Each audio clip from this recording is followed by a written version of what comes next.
और अब बात उस भोपू की जिसका सियासी शोर महाराष्ट्र से यूपी तक गूंज रहा है। इसे लेकर महाराष्ट्र में पॉलिटिक्स लाउड है, लेकिन यूपी की योगी सरकार ने भोपू की राजनीति को म्यूट कर दिया है। इसे लेकर गाइडलाइंस जारी करने के साथ ही सीएम योगी का नया आदेश भी आया, लेकिन मुख्यमंत्री योगी के आदेश का कितना अमल हुआ, इस पर टाइम्स नाउ नवभारत की ऑन द स्पॉट तहकीकात आप देखिए।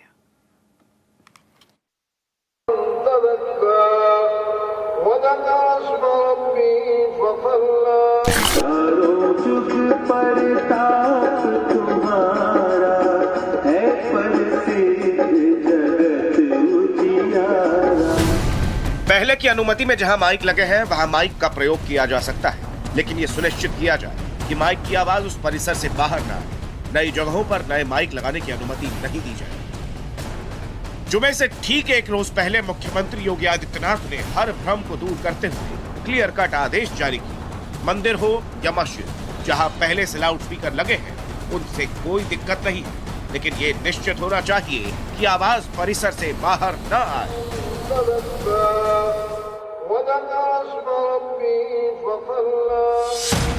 लाउड स्पीकर पर हिंदू मुसलमान की सियासी जंग महाराष्ट्र से शुरू हुई।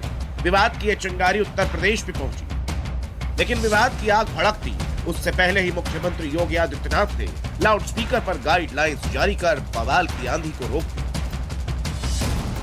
ऐसे में सवाल यह है कि महंत मुख्यमंत्री का ऑर्डर जमीन पर कितना लागू। इसका रियलिटी टेस्ट हमने गौतम बुद्ध नगर से लेकर काशी तक। सबसे पहले आपको धर्म नगरी काशी लेकर चलते हैं, जहां टाइम्स नाउ नवभारत संवाददाता आशुतोष सिंह ने दोपहर की नमाज और अजान के वक्त वाराणसी की जामा मस्जिद के भोपू का नॉइज टेस्ट। इस वक्त मैं वाराणसी के प्रसिद्ध जामा मस्जिद के ठीक बाहर खड़ा हूं और इस मंदिर में प्रतिदिन हजारों की संख्या में जो लोग हैं वो यहाँ पर नमाज अदा करने के लिए पहुँचते हैं। लेकिन सवाल इस बात का है कि क्या उत्तर प्रदेश की नई गाइडलाइंस के अनुसार यहाँ पर नमाज अदा होती है। इस वक्त शाम के तकरीबन 4:45 बज रहे हैं और यहाँ पर मस्जिद से अजान हो रही है, लेकिन आप समझ सकते हैं, देख सकते हैं कि जो नमाज की आवाज़ है वो मेरे और मस्जिद के ठीक बाहर लगभग 15 से 20 मीटर की दूरी है। बावजूद इसके जो अजान की आवाज़ है वो यहाँ तक सुनाई पड़ रही है, और सिर्फ यहीं तक नहीं बल्कि लगभग 50 से 100 मीटर की दूरी तक ये आवाज़ स्पष्ट रूप से सुनाई पड़ रही है। तो मतलब साफ है कि उत्तर प्रदेश की जो सरकार की जो नई गाइडलाइन है वहाँ पर इसकी जमकर धज्जियां उड़ाई जा रही हैं। यहाँ लाउड स्पीकर की आवाज जस की तस, यानी सरकारी आदेश के मुताबिक इसे कम नहीं किया गया। जामा मस्जिद का रियलिटी टेस्ट करने के बाद हमारे संवाददाता काशी विश्वनाथ ज्ञान व्यापी मुक्ति आंदोलन के अगुवा सुधीर सिंह के घर पहुंचे, जिन्होंने सबसे पहले आजान की तेज आवाज के विरोध में अपने घर की छत पर लाउड स्पीकर लगाकर हनुमान चालीसा का अखंड पाठ शुरू कर दिया। लेकिन अब उन्हें शिकायत है कि योगी सरकार के आदेश के बाद उन्होंने तो भोपू उतार दी, लेकिन काशी की मस्जिदें सरकारी ऑर्डर की नाफरमानी कर रही है। हम हिंदुओं ने इस बात को पूरी तरह से आत्मसात किया और हमने तो माइक भी हटा दिया।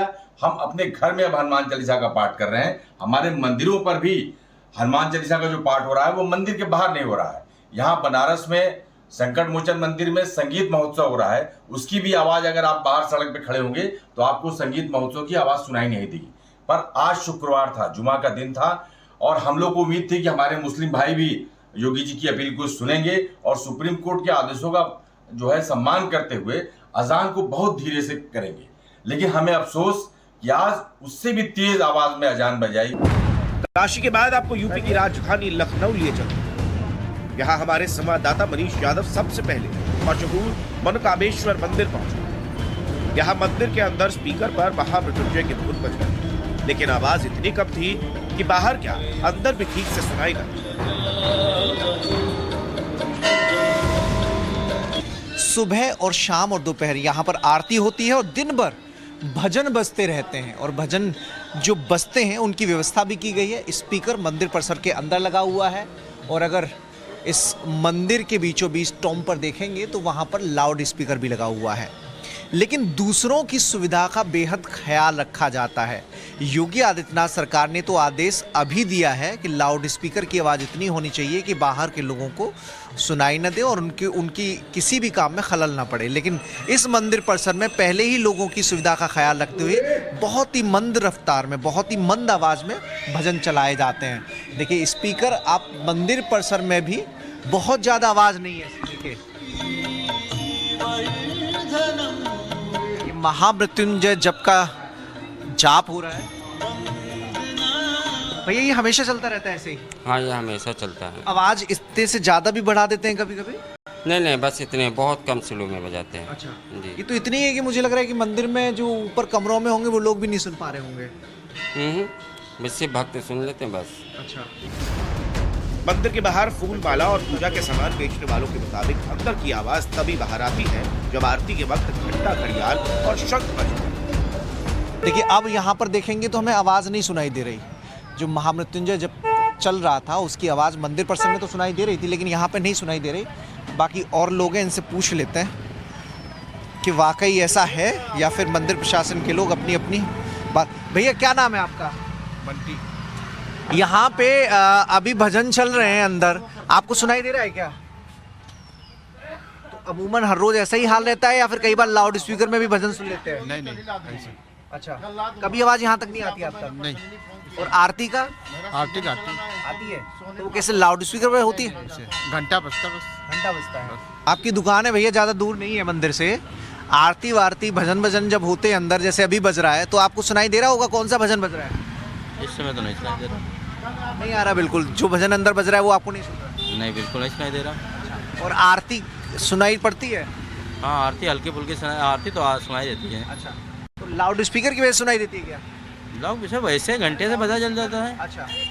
दोपहर में भजन चल रहे हैं, अंदर स्पीकर पे हम लोग सुन रहे थे, लेकिन जैसे अभी घंटे की आवाज़ आई, कोई घंटा बजाता है तो उसकी आवाज़ आती है, तो वो ज़रूर बाहर तक जाती है। लेकिन बाकी ना आरती ना भजन, जो कि अभी हम अंदर सुनकर आए, बाहर तक उसकी बिल्कुल आवाज़ सुनाई नहीं दे रही।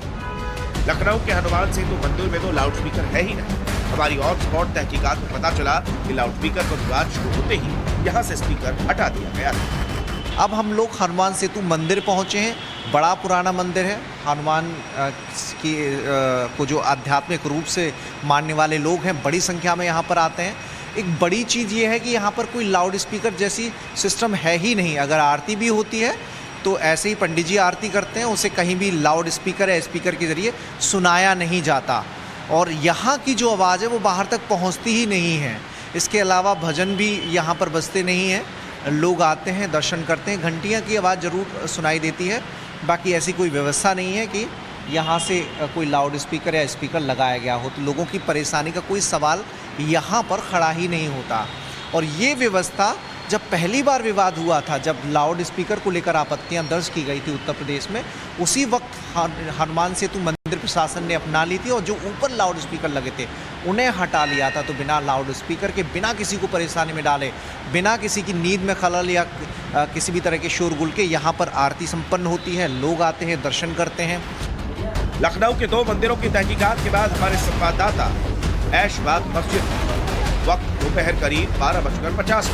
यहाँ अजान, नमाज भी पढ़ी गई, लेकिन आवाज मस्जिद की दहलीज ना होती। हम लोग ईदगाह में मौजूद हैं, जहाँ पर ऐशबाग में जुम्मे की नमाज अता की जा रही है। लोग मौजूद हैं। देखिए आपको लाउड स्पीकर की आवाज़ आ रही होगी। इस परिसर से बाहर निकल कर देखते हैं कि ये आवाज़ बाहर सुनाई लोगों को दे रही है या नहीं दे रही। क्या इससे वाकई लोगों को परेशानी हो रही है? तो वो देख और समझ लेते हैं। बड़ी संख्या में लोग जुमे के दिन नमाज अदा करने पहुंचते हैं। दोपहर में ये नमाज लगभग 12:50 पर शुरू हुई है। अब खालिद फिरंगी रशीद महली, जो कि सुन्नी धर्म गुरु हैं, वो भी यहाँ मौजूद रहते हैं। उनकी अगुवाई में ये नमाज होती है। मस्जिद के अंदर ही रही योगी सरकार के नए ऑर्डर के बाद अब बाहर भी अजान की आवाज सुनाई नहीं दे रही। हम लोग देखिए बाहर निकल आए हैं अब, लेकिन बाहर हमें लाउड स्पीकर की आवाज़ आ नहीं रही है। मतलब आवाज़ को पहले ही कम रखा हुआ है। अब हमें आ रही है, ये तो तय हो गया कि हमें सुनाई नहीं दे रही है, लेकिन बाकी लोगों को सुनाई दे रही है कि नहीं वो भी ज़रा पूछ और समझ लेते हैं। क्या नाम है भैया? नमस्कार। नमस्कार। आपको आवाज़ आ रही है कोई अंदर से? अभी तक तो नहीं सुनाई दी, ध्यान नहीं दी। लाउड स्पीकर की कोई आवाज़ नहीं नहीं आ रही? नहीं। क्योंकि सामने ठीक 200 मीटर की दूरी पर रोड क्रॉस करके इनकी दुकान है, इन्हें आवाज़ नहीं आ रही है। और भी लोगों से पूछ लेते हैं, उन्हें आवाज़ सुनाई दे रही है कि नहीं दे रही है? अंदर नमाज हो रही है, कोई आवाज़ आ रही है क्या? नहीं आ रही है अभी तक। लाउड स्पीकर से कुछ सुन पा रहे हो? नहीं अभी तक तो आपको आ रही है दादा? नहीं भैया। लाउड स्पीकर पर योगी सरकार का ऑर्डर हर धर्म के लिए बराबर है, लेकिन कुछ मौलाना ऐसे भी जो इसे मजहबी चश्मे से देख रहे हैं। स्पीकर की आवाज पर अंकुश को भी हिंदू मुसलमान का एंगल दे रहे हैं। ये कहना कि नहीं मस्जिद में जो है लाउड स्पीकर नहीं बजेगा, बाकी आप डीजे चलाइए, सड़क पे चलाइए, पूरी रात बजाते रहिए, खूब पावर हॉर्न बजा के चलते रहिए, उससे कोई आपत्ति नहीं है। तो फिर पब्लिक को लगता है कि एक ही देश में रह के दो कानून चल रहे हैं, तो एक देश में तो एक कानून की पैरवी करने वाले लोग आज दो कानून को चला रहे हैं। लेकिन जो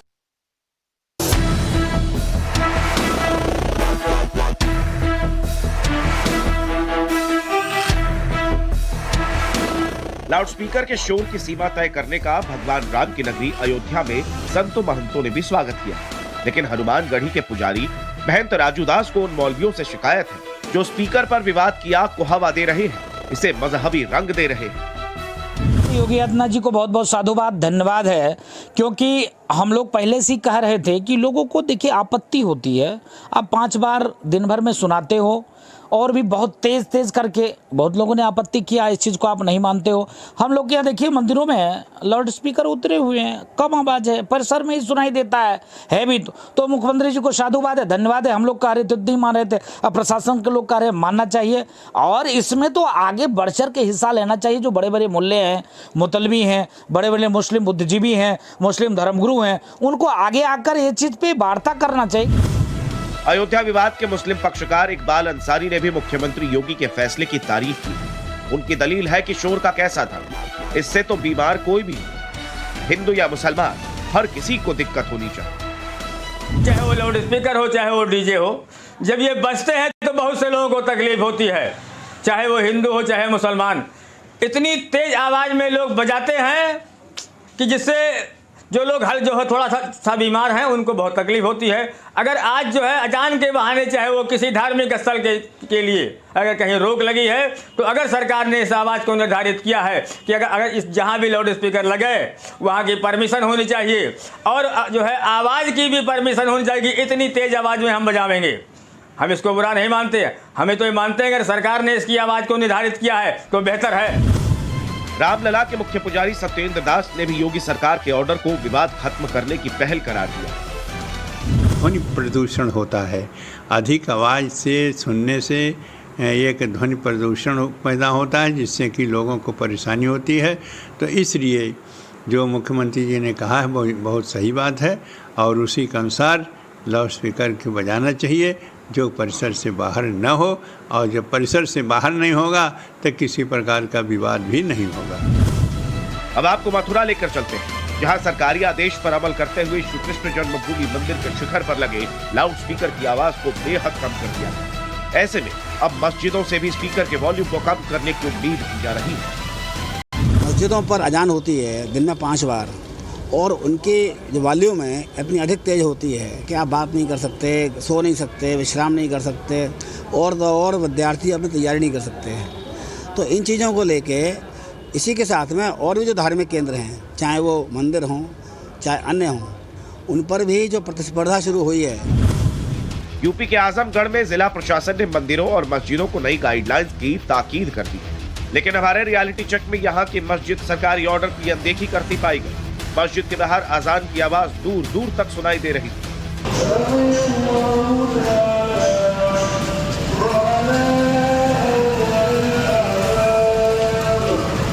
इसे लेकर यहाँ के मुस्लिम समुदाय का कहना है कि लाउड स्पीकर तो कोई मुद्दा ही नहीं, इसे गिने चुने लोग बहस का सबब बनाने में जुटे। ये तो कोई बहुत बड़ा इशू नहीं है, ये तो सिर्फ 2-4 लोग गिने चुने लोग हैं जो इशू बना रहे हैं। वैसे ये होना नहीं चाहिए। हम लोग तो एक दूसरे भाई है, भाई मिल बांट के रहते हैं।